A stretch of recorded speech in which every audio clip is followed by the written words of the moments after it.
কিছুক্ষণ আগে পর্যন্ত আমি বাড়িতেই ছিলাম, তারপর হঠাৎ শরীরটা খারাপ হয়ে যাওয়াতে আমাকে হসপিটালে ভর্তি হয়ে যেতে হলো। সত্যি মানুষের শরীর কেমন বলো, হঠাৎ হঠাৎ কিছু একটা না কিছু একটা হয়ে যায়।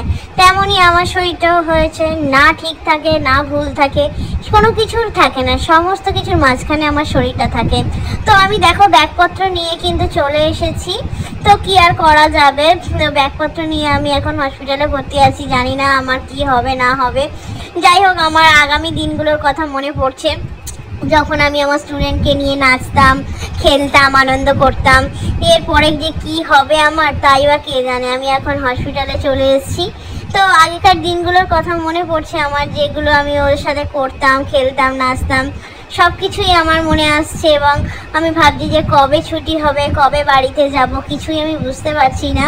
তো এভাবেই যেন দিনগুলো কাটিয়ে যেতে পারি।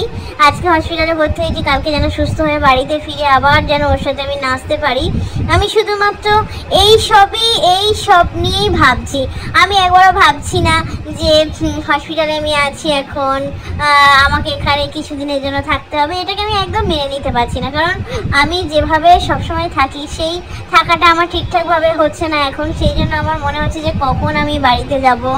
হ্যাঁ, বাড়িতে থাকলে মনে হয় যেন কোথাও চলে যাই, আবার কোথাও এসে আমার এখন মনে হচ্ছে যে না, আমার এখানে এসে ঠিকঠাক হয়নি। আমার মনে হয় যে এখানে না থাকাই ভালো, আমাকে বাড়িতে চলে যেতে হবে। সত্যি মানুষের মনটাই বা কীরকম বলো। এগুলো হচ্ছে স্বপ্ন, অতীত, কল্পনা যেটা হয় আর কি।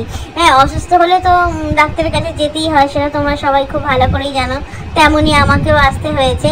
তো এভাবেই কদিন থাকবো এখানে আমি বুঝতে পারছি না। তবে দেখতে পাচ্ছ আমি এখন ওর সাথে নাচছি, আর এই দিনটা আমি আমার এই পিকচারের মাধ্যমে বন্দি করে রাখতে চাই, কারণ ও তো স্বাভাবিক নয়, আর 5 জনের মতো স্বাভাবিক নয়। তাও দেখো ওর ইচ্ছা শক্তি কতটা প্রখর, মানে ওর পুরো শরীরটাই কিন্তু ওর অপারেশন করা। তাও দেখো আমার সাথে ও কি সুন্দরভাবে নাচছে।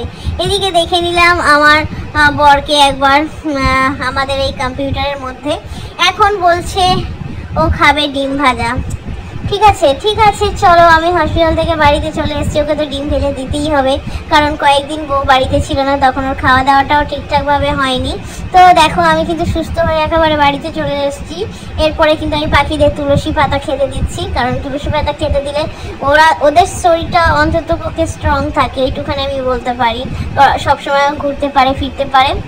সবসময় কিন্তু ওদের ওষুধ খাওয়াটা দরকার পড়ে না যদি ওই তুলসী পাতা দেওয়া যায়, বুঝতে পেরেছো?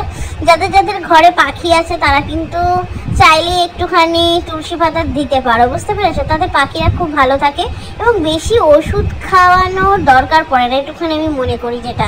ঠিক আছে, ওদের শরীরটা এমনিতেই ফিটফাট থাকে, একটুখানি বলতে পারি আমি, বুঝতে পেরেছো?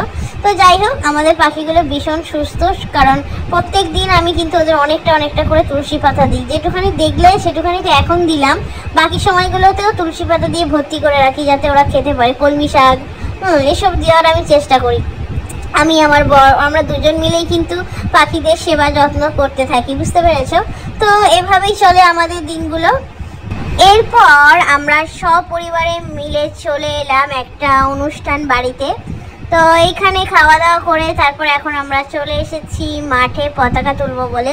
তো ইনি হলেন বিশিষ্ট একজন মানুষ, তো ওনার হাত দিয়ে কিন্তু পতাকা উত্তোলন করা হচ্ছে।